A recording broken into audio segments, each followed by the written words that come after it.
বলেন, হে পৃথিবীর মানুষ, হে আমার বান্দারা, তোমরা দুনিয়ার মধ্যে গিয়েছো, আমি তোমাদেরকে দুনিয়ার মধ্যে পাঠাইলাম। পাঠাইবার পরে আমি জানি তোমরা অনেক অন্যায় পথে যাবে, অনেক কাজ করবে, যে কাজগুলোর মধ্যে তোমাদের গুনাহ হয়ে যাবে। হে বান্দা, তোমরা গুনাহ করবে তাও আমি ভালো মতো জানি, তোমরা পাপ করবে তাও আমি ভালো মতো জানি।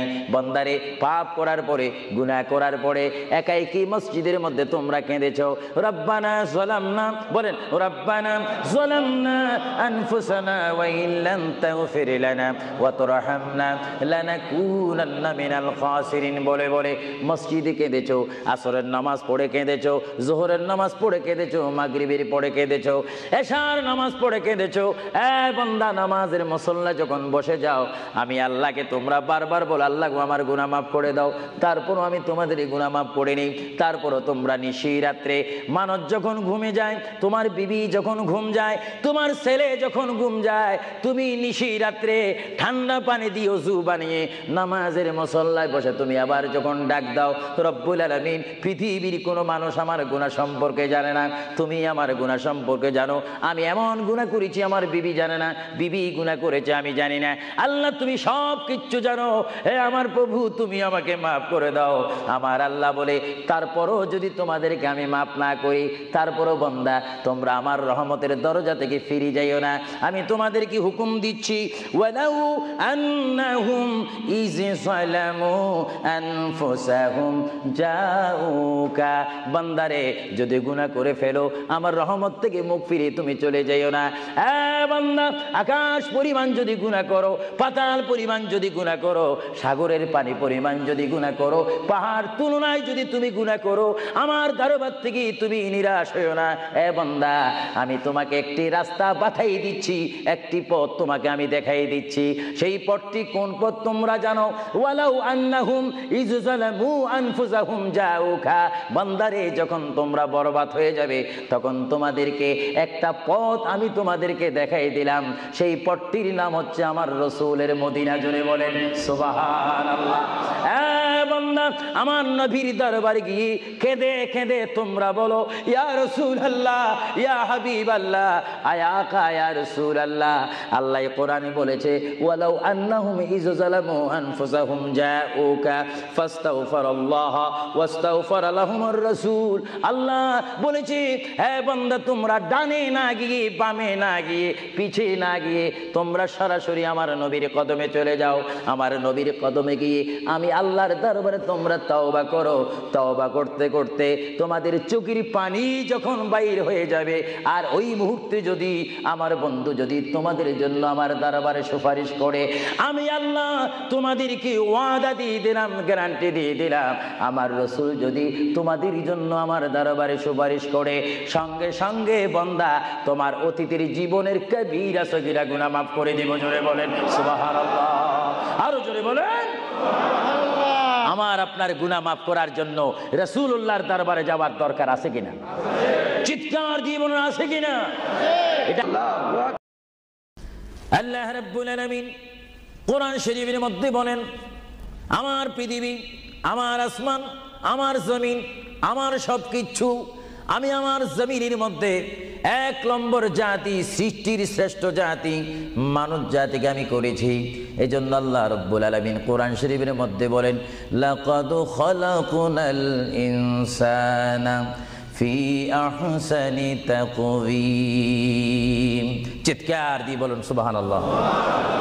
আমরা মানুষ, আমাদেরকে আল্লাহ সৃষ্টি করেছেন। কোন সৃষ্টি জানেন? আমাদের ক্লাস কোথায় আমাদের জানা উচিত। 7টি জমিন বলেন আর 7টা আসমান বলেন। এই 7 আসমান এবং 7 জমিনের মধ্যে যত কিছু আল্লাহ সৃষ্টি করেছেন, তার মাধ্যমে সুন্দর করে, উচ্চ করে, পজিশন দিয়ে 1 নম্বর সৃষ্টি করেছেন ইনসান জাতিকে। চিৎকার দিয়ে বলুন সুবহানাল্লাহ। সেই ইনসান আমরা, সেই মানুষ আমরা, কিয়ামত পর্যন্ত যদি সিজদার মধ্যে পড়ে থাকি, আল্লাহর শুকর শেষ করা কি আমাদের পক্ষে সম্ভব হবে? আরো জোরে বলেন সম্ভব হবে? মহান আল্লাহ আমাদেরকে ইচ্ছা করলে অন্য কোনো জাতি করে, অন্য কোনো জাতের মধ্যে, হায়াওয়ানের মধ্যে জানোয়ার করে, পাখি করে, বাঘ করে, কুকুর করে ইত্যাদি জাতের মধ্যে পাঠাইতে পারতেন তিনি ইচ্ছা করলে, কিন্তু কোন জাতের মধ্যে তিনি আমাদেরকে পাঠাননি। তিনি এমন একটি জাতের মধ্যে, এমন একটি মখলুকের মধ্যে আমাদেরকে তিনি সৃষ্টি করেছেন, পজিশন দিয়েছেন, যেই পজিশন আল্লাহ নিজেই পছন্দ করেছেন। চিৎকার দিয়ে বলুন সুবহানাল্লাহ। তাহলে আল্লাহ রাব্বুল আলামিন যখন তার ইচ্ছা অনুযায়ী আমাদেরকে সৃষ্টি করেছেন, তাহলে এই বিশাল পৃথিবীতে চলতে হলে আমরা ইচ্ছা মানব কার? আরো জোরে বলুন কার? যদি আল্লাহর ইচ্ছা যদি কেউ না মানে, আল্লাহ কি তার উপরে খুশি হবে না বেজার হবে? আল্লাহ যদি বেজার হয়ে যায়, আপনার কি স্বপ্ন যোগ হলো কি জান্নাতে যাওয়া যাবে নাকি? মুঠো না, কখনো না। এজন্য আল্লাহ রাব্বুল আলামিন কোরআন শরীফের মধ্যে বলেন, আমার ভাইয়েরা আমার সাথে বলুন, বিসমিল্লাহির রাহমানির রহিম। তাফসীরে রুহুল বায়ানে দেখি, তাফসীরে রুহুল বায়ানে আমি নিজেই পড়ি, তাফসীরে আব্বাসের মধ্যে পড়ি, তাফসীরে কবীরের মধ্যে পড়ি। আল্লামা ইমাম ফখরুদ্দিন রাজি রহমতুল্লাহ আলাইহি তিনি তাফসীরের মধ্যে তাফসীর করেন। তাফসীরে খাজাইনুল ইরফানের মধ্যে দেখি, তাফসীরে নাঈমের মধ্যে দেখি, তাফসীরে রাজবীর মধ্যে দেখি, তাফসীরে আজিজের মধ্যে দেখি, আমার প্রিয় নবী মুহাম্মদ রাসূলুল্লাহ সাল্লাল্লাহু আলাইহি ওয়াসাল্লাম বলেন, আমার কোন উম্মত যদি একবার মুহাব্বতের সহিত বিসমিল্লাহ শরীফ তেলাওয়াত করে, সঙ্গে সঙ্গে মহান প্রভু তার আমলের মধ্যে 190টি সওয়াব দান করবে। চিৎকার দিয়ে বলুন সুবহানাল্লাহ। আরো জোরে বলুন না সুবহানাল্লাহ। আমার প্রিয় মুসলমান ভাইয়েরা, আপনারা বলেন, আপনারা সওয়াব চান কি চান না? আমাদের যথেষ্ট পরিমাণ গুনাহ আছে কিনা? গুনাহ মাফ করতে হলে বিপরীত কি ফিট করতে হবে? নেক ফিট করতে হবে, সওয়াব ফিট করতে হবে। সবাই জোরে শুনি বলুন, বিসমিল্লাহির রহমানির রহিম। বিসমিল্লাহর একটি তাফসীর হচ্ছে, গোটা কোরআন শরীফ, তাওরীত, জবুর, ইনজিল, এই 4টি কিতাব তেলাওয়াত করলে যত সওয়াব হবে, কোরআন শরীফ পড়লে তার চাইতে 3 গুণ বেশি সওয়াব হবে। জোরে বলুন না সুবহানাল্লাহ। আর গোটা কোরআন শরীফ পড়লে যত সওয়াব হবে, তাহলে একবার সূরা ফাতিহা আলহামদুলিল্লাহ শরীফ তেলাওয়াত করলে তার চাইতে বেশি সওয়াব হবে। সুবহানাল্লাহ বলুন না সুবহানাল্লাহ। আর একবার বিসমিল্লাহ শরীফ তেলাওয়াত করলে যত সওয়াব হবে, আলহামদুলিল্লাহ পড়লে তার 3 গুণ বেশি সওয়াব হবে। আর বিসমিল্লাহ শরীফ পুরা উচ্চারণ না করে যদি একবার কোন মুসলমান ইমানদার যদি বলে বিসমিল্লাহর বা শব্দ মুখে যদি উচ্চারণ করে, গোটা বিসমিল্লাহ পড়লে যত সওয়াব হবে, একবার বা শরীফ উচ্চারণ করলে তত সওয়াব হবে। চিৎকার দিয়ে বলুন সুবহানাল্লাহ। আল্লাহ রাব্বুল আলামিন আপনারা আগেই বলেছেন, এই পৃথিবীতে আসার ইচ্ছা করেছেন আল্লাহ, আমাদেরকে ইচ্ছা করে তিনি পাঠিয়েছেন, এবং তিনি আমাদেরকে আবার বিশাল পৃথিবীর থেকে নিয়ে যাবেন। এই জন্য আল্লাহ রাব্বুল আলামিন কোরআন শরীফের মধ্যে বলেন, ওয়ামা খালাকুতুল জিন্না ওয়াল ইনসা ইল্লা লিয়াবুদুন। সুবহানাল্লাহ বলেন। আমার আল্লাহ বলেন, আমি আমার পৃথিবীর বুকে সৃষ্টি করেছি জিন জাতিকে, আমি সৃষ্টি করেছি এবং ইনসান জাতিকে। এই দোনো জাতিকে একমাত্র আমি সৃষ্টি করেছি, তৈয়ার করেছি সুন্দর করে। আমার জমিনের মধ্যে আমার বান্দারা আমার ইবাদত করবে। জোরে বলেন সুবহানাল্লাহ। ভাইরা আমার, কোনো সন্তান যদি তার পিতার কথা মানে, পিতা কি বেজার হয় না খুশি হয়? কোন সন্তান যদি তার মায়ের কথা মানে, তখন কি মা বেজার হয় না খুশি হয়? আর আল্লাহর বান্দা যদি আল্লাহর কথা শুনে, আল্লাহর বান্দা যদি আল্লাহর কথা মতে তার জীবনকে বাস্তবায়ন করে, আল্লাহর বান্দা যদি আল্লাহর হুকুম মোতাবেক তার জীবনকে যদি পরিচালনা করে, আমার আল্লাহ বলে, বান্দারে জীবনে তুই আমাকে দেখলি না, আমাকে তুমি দেখলে না। হ্যাঁ বান্দা, আমাকে না দেখি আমার প্রিয় বন্ধু মুহাম্মদুর রাসূলুল্লাহ সাল্লাল্লাহু আলাইহি ওয়াসাল্লামের মাধ্যমে আমার পরিচয় পেয়ে আমি মহান আল্লাহকে যখন তুমি স্বীকার করেছো, আমি তোমার জন্য আটকানা ভাইরা আমার, এই পৃথিবী আখিরাতের সমতুল্য এক সেকেন্ড নয়। এই পৃথিবী ক্ষুদ্র একটি সময়। আল্লাহর প্রিয় নবী এজন্য পৃথিবীকে তিনি বলেছেন আদ-দুনিয়া মাজরাতুল আখিরাহ, আদ-দুনিয়া মাজরাতুল আখিরাহ। আল্লাহর প্রিয় নবী মুহাম্মদুর রাসূলুল্লাহ সাল্লাল্লাহু আলাইহি ওয়াসাল্লাম বারবার ঘোষণা দিয়েছেন, হে আমার সাহাবীরা, আমি তোমাদেরকে জানিয়ে দিলাম, তোমরা তোমাদেরকে দাওয়াত পৌঁছাই দিলাম, এই দুনিয়া এমন একটি দুনিয়া, যে দুনিয়া হচ্ছে আখিরাতের সঞ্চয় করার একটি স্থান। জোরে বলেন সুবহানাল্লাহ। এই দুনিয়াতে যে যাই করবে তার ফলাফল সে হাসরের ময়দানে হাতে নেবে। আর হাসরের ময়দান এমন একটা কঠিন ময়দান হবে, যে ময়দানে যদি আল্লাহর বান্দাগণ ডাইন হাতে আমলনামা পায়, সে অবশ্যই মনে করতে হবে আমার জন্য জান্নাতের দরজা অপেক্ষা করতেছে। চিৎকার দিয়ে বলেন সুবহানাল্লাহ। আর যে বাম হাতে পায় আমলনামা, যদি কেউ বাম হাতে পেয়ে যায়, কোনো নারী হোক, কোনো পুরুষ হোক, রাষ্ট্রপতি হোক, প্রেসিডেন্ট হোক, মন্ত্রী হোক, ওসি হোক, ডিসি হোক, আল্লামা হোক, আল্লামাতু ফাহামা হোক, ইসলামী চিন্তাবিদ হোক, অনইসলামিক চিন্তাবিদ হোক, যদি বাম হাতে আমলনামা পায়, আল্লাহ রসুল বলেন উম্মত যদি তোমার বাম হাতে আমলনামা চলে যায়, অবশ্যই তুমি জাহান্নামী।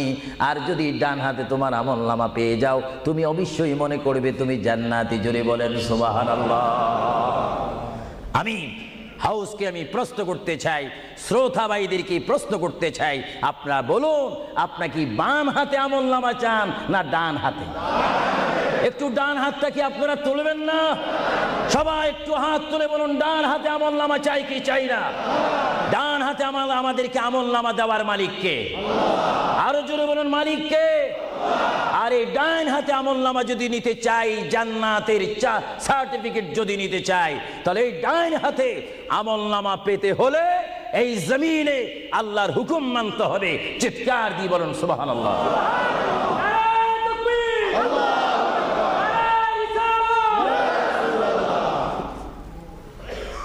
যারা আল্লাহর হুকুমকে মেনেছেন তারা হয়েছেন সাহাবায়ে কেরাম।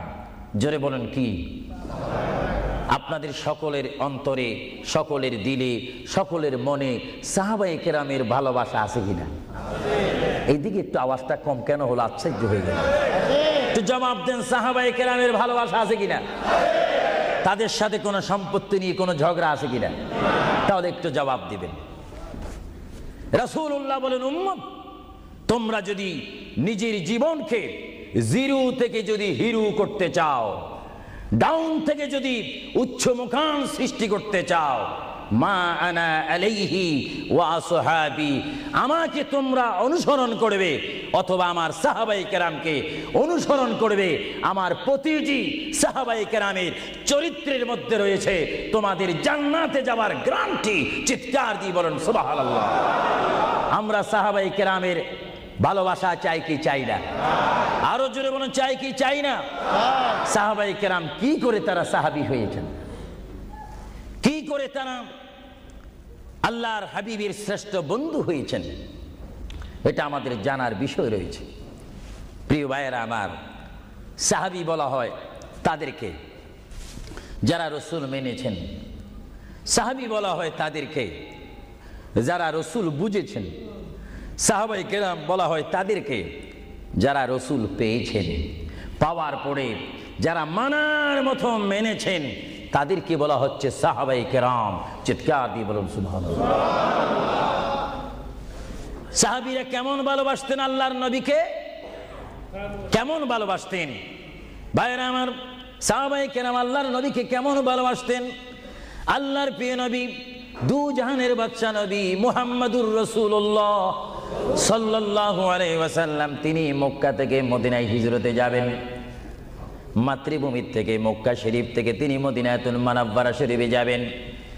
যাওয়ার কয়েক মাস পূর্বে আল্লাহর প্রিয় নবী, দু জাহানের বাদশা নবী মুহাম্মদুর রাসূলুল্লাহ সাল্লাল্লাহু আলাইহি ওয়াসাল্লাম, সাহাবীদের মধ্যে শ্রেষ্ঠ সাহাবী, কিয়ামত পর্যন্ত আমার রসুলের যুগ থেকে কিয়ামত পর্যন্ত কোটি কোটি কোটি কোটি ইমানদার মুসলমান মুত্তাকিন ফরেজগার ওলি গৌস কুতুব ফকির দরবেশ সকলের ঈমানকে যদি এক পাল্লার মধ্যে রাখা হয়, সাইয়্যিদনা আবু বকর সিদ্দিক রাদিয়াল্লাহু তাআলা আনহুর একটি রাত্রির সমতুল্য হবে না। জোরে বলেন সুবহানাল্লাহ।